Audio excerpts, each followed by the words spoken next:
Greetings, magical mages and spiritual sages, and all of you listening out there. This is Age of the Mage podcast, and we are on episode 44. This is probably going to be fairly short. This is an extension of messages I've been receiving for protectors and guardians. New Earth Guardians, personal protectors, anyone that resonates with the magical archetype of someone who is in the position to protect others, protect or defend certain spaces, certain kinds of ideas, even things like protection of networks, protection of online things. So all these various things. And as you know, I shared earlier that I received this enormous push to speak out and invite all those who feel that they carry this protection energy, that this is the way they prefer and often find themselves expressing their magic and their spiritual gifts, is by offering protective shields and protective space to others. And so I received this push, this message, and I followed through with it in a couple earlier podcasts. And then I got a second message, again, to expand on the first that was addressed specifically to protectors and guardians. And now I'm coming to you with a third message for those who feel these inclinations. Now, today's message is interesting because I believe many of us can use this message. This is going to be about shields and shielding. And so whether or not our primary archetype is actually to be a protector or a guardian, we each may have the need to know how to construct etheric shields and give some thought to that in our own lives, because we all may find ourselves in situations where knowing how to do that would be very beneficial and very helpful. So even if our archetype of guardianship and protection is not your primary archetype, I believe you will get some good information from this podcast. And so this is the message coming in to me tonight, that I am feeling like it should be shared with you. I think a lot of you will already be very familiar with these concepts. And those of you who are protectors and guardians, you know probably far more than I do about shielding. But for some reason, this is the message I am supposed to share. And so I will definitely honor that, and we'll start. So we are aware of the general concept of shields. And, in armor sets, you have different kinds of shields that can protect you. There's sci-fi fiction with force fields uses a type of shield, isn't it, to protect those that are behind it or inside of it from oncoming invasions or attacks. So we know what this shield means. And there's just different ways to employ shields. Magically and etherically, what we do is we construct things, items, ideas, things like that. We project into etheric space. We start maybe in our imaginations, we picture things, we visualize them, and then the magical step is to move that item or that concept out of our imaginations and into an actual etheric space. It's very closely related to your imagination. And most etheric constructs begin in the imagination, in that zone. And so that is perfectly fine. That's where you want to start. That's where you want to trust your imagination and have fun with it. And what happens is it will just automatically, your ideas that you project and your intentions will just automatically filter in to the etheric space, where they become actual constructs and they become closer to things that you can rely on, even in your 3D world, but most definitely in any etheric sense. All right, so when do we want a shield? What would cause us to say, hey, I need to get a shield up? Well, this is pretty intuitive. We know if we're getting attacked in some way, especially if it's coming straight on and we see it for what it is. Maybe there's anger being projected at us in the household or through a friend or a contact online. Maybe there's jealousy. Maybe there's negative emotions. There could even be magical, intentional work being aimed at you from others who know how to do those kinds of things. It could even be the kind of thing that's just in the atmosphere. It's no one's fault. No one is actually targeting you per se, but it's still affecting you because it maybe is targeting an area, or it's you have an energy that is kind of infiltrated an area, and you want shielding from these things. You want to protect yourself in any way possible from these kinds of psychic attacks, etheric attacks, mental, emotional, aura attacks, anything like that. So when you feel these things or sense that it's time to look at your shields, this is what I want to discuss today on one level. That's what we need to address, is when you need them. So sometimes these times are not as obvious, are they? Sometimes something just keeps going wrong in your life. Now, for me personally, just the last 3 nights, I've been having bad dreams, and this is not normal for me. I have dreams, very meaningful dreams, and sometimes they are not pleasant. But I do not typically have 3 nights in a row with several dreams every single night that I'm waking up from that are not pleasant. So I finally, like after 2 nights of this, it dawned on me, I think maybe something's wrong here. You have to read signals. Now, I'm not saying that you always have to be paranoid or always have to be looking for signs, but just you do want to develop some discernment, some sensitivity as you progress on your magical journey and you become more and more attuned to nuances in your field. And so that's perfectly legitimate. And we want to do that. We want to improve those skills. So I felt like, yes, I need to do some work on a shield. And then sure enough, even some things through the internet started happening. And I thought, this is more evidence to me that shields have dropped, that I had in place perhaps, or that loopholes have been found. In fact, I had 3 different people in 24 hours use the word loophole with me. And that's unusual. It's not a common word. I can't even remember the last time somebody used it. So we can kind of put our little signals together, can't we? This is part of living in the magical world with intuitive and spiritual magical frameworks of mind, is that we connect the dots. So I started thinking, I've got someone getting around my shields. I've got issues coming in. And it may not be just one person. If the shield has lifted or fallen or has a damaged area, it could just be that it's allowing general types of negativity to come in that normally aren't bothering you, right? So I started looking at this, and some of the things that I was, coming at me felt pretty strong. And I just kind of go into this, I'm ready to fight that. And it's just my nature, I guess. And the reality is that, I probably wouldn't be very good at fighting it, but that's what stirs up in me, is some kind of fight energy. So I kind of had to step back and say, is that really what you want to do, Mary? Because if you go forward and you attack back, you could antagonize that attack. And then are you really ready to deal with the consequences of making it worse than it already is? It's already at the level you'd like to see it, cool off, not get any worse. All right. So I had to admit that. Yes, that's true. I don't want to pour energy into this. I want to be careful how I handle these things. So I got thinking, and that's when this message came in. We need to talk about shields, and we need to talk about shielding, and we need to also share this with your those listeners you have that are protectors and guardians, because they need to just be reminded of this if they're not already knowledgeable. So here's the message that came in. There are different kinds of shields to make, and they can be used at various times. And you can program intentions into any of these etheric constructs that you create, whether it's a shield or a sword or a chalice, or whether it's a thought form like a bird, or it just doesn't matter.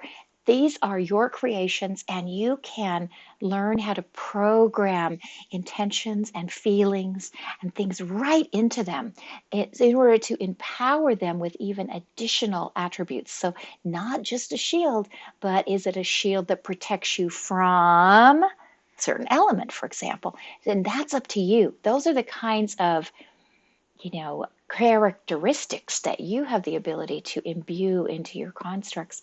So I, rather than getting into total details with this, I was given 3 categories. And these are defensive shields, neutral shields, and offensive shields. All right, so of course, what I was experiencing that I just shared with you was this tendency to put up an offensive shield, like a big hard steel iron thing that's like a mirror, and the person comes at it and they break their fist against it trying to punch through it, or they look in the shiny surface and see themselves, and all the negative energy they've sent at you just reflects right back onto them, right? So I would call these types of shields offensive because they do aim energy back at the person who is sending whatever negative energy at you. They return the attack in some form, some way or other. There is a response that the attacker feels and knows that it comes from you. So in other words, it's not very sneaky. They're running up at you and they punch and they hit that steel wall and they know it's yours and they know, oh, she hurt me. It doesn't occur to them that they would have never been hurt if they hadn't attacked you in the first place. No, that doesn't come into mind, does it? But anyway, all right, so that's pretty typical. And those are offensive. Anything you design that you are willing to let the attacker know, hey, you didn't get through, and this is what you get for trying to get through, offensive. But it's still a shield. It's not you leading out the attack. It's not you saying, hey, there's a bad guy over there. I'm going to shoot an etheric arrow and take him down. It's not that you have led out with any kind of attack. This is still a shield. It is still in a position that's overall defensive because it's still a shield. However, it has offensive characteristics because it is going to be felt by externally. All right, neutral. Neutral is something that is not going to return any energy back unless if someone's highly sensitive, they may pick up the idea that their attack was stopped because they might not get the kind of feedback they normally would if they feel a success with an attack. But a neutral is kind of like giving your shield a waterproof finish, and the energy that hits it is just like water running off of it. So it doesn't return back to the person. Nothing is built into the shield that is going to let this person feel it hard and fast and also get a repercussion from their attempt to invade, attack, antagonize, whatever the case may be. It just lets it go past you. It's neutral. You also, when you put up a neutral shield, it can help you as well because you will pick up the energy a little bit, so to speak, from the type of shield you put up. If you put up an offensive shield, you're going to feel a little feisty in that energy. You're going to be inside your etheric. All things are connected. You're going to be standing in that etheric center of yours, that sphere that we've talked about. And that shield's going to be all around you. And by golly, that energy of, of being angry and being frustrated and saying, oh, you're not getting in here, that's going to spread to you as well. And you're going to feel a little bit more feisty. Now, if you set up a neutral shield, that energy will fill up your space. And you will feel a little more neutrality when it comes to what you're doing. Like you'll say, well, that wasn't very nice to that person, but oh, well, he can't really hurt me. I'm going to let it go on past me. And you can design your shield in any way that you can imagine that happening. It doesn't have an attack back. It doesn't absorb. It just lets it go past. It diverts the energy, so to speak. Anything coming at you, it just bounces off into just the just other regions. It doesn't really hurt anyone. It just kind of fizzles as it bounces off your shield. And you can define what this looks like. In fact, it's fun to play. The more sensory things you imagine when you see these things happening in your mind's eye, the better they are, surprisingly. The more they become like the idea that you originally have. So if you see some type of shield that's shaped like the hull of a ship, and every time something comes at it, that ship just divides it and sends it out into the ethers, then that will start happening. That's how your shield will look. That's how your shield will behave. So whatever type of vision you have for this shield does become more and more real over time. And you can actually collect 2, 3, 4, 5 different kinds of shields and build that energy up over time and journal them so that you remember what kind of shields they are, collect images about them, whatever you need to do to expand on the concept of the shield. And you can pull those shields out of your magical toolkit anytime, because different attacks and different types of situations might require different types of shielding. All right, and the last type is the defensive shield. So the defensive shield actually has some absorption power. It may be, you may see it as a great big thick wall of rubber all around you or something. And when an attack comes in, it actually does get through maybe the outer layer. It actually does make it past that first barrier. But then it just kind of disseminates into the shield. It just flows, and as it disseminates, it loses its power, it loses its juice. It's not able to get all the way through to you. It's not able to hurt you, but you contain it. You contain the energy so that it doesn't go into anyone else. It doesn't go into any of the surroundings or into the environment. And it also might signal to, if you are getting a very specific attack by someone who perhaps understands magic, and they're sending an attack to you, or you're a recipient of a curse or a hex or something along those lines, or let's say it's not even someone magical, but it's a friend who's kind of in the process of betraying you on some level or something, or someone that's jealous of you. It may be a strategy to allow that type of attack, let them think they have succeeded to some extent. It's a strategy, right? They're going to get the message like, aha, my attack hit my target. They got it. I did it. I got there. I got inside their shield. All right, and that can calm it down. That can prevent them from doing another attack right away, give you some time to think how you want to handle the situation. It could even stop them completely, because they might be convinced that that's all it's going to take, that they have accomplished what they wanted to. So strategy does play in here on which kind of shielding you might want to use. For those defensive shields and absorption style shields, you might even want an outer shield that anybody that looks at that through etheric vision or intuition sees it. And you might want an inner shield that's very different. And so when something comes at you, it looks like it got through your outer shield, but never makes it in past the inner shield. So there's different ways to construct all these shields and different times to use them. So when I go back to this instance that happened to me, when I'm having these bad dreams, that may be a different kind of shield than the type I want to put up against very specific directed attacks online, for example.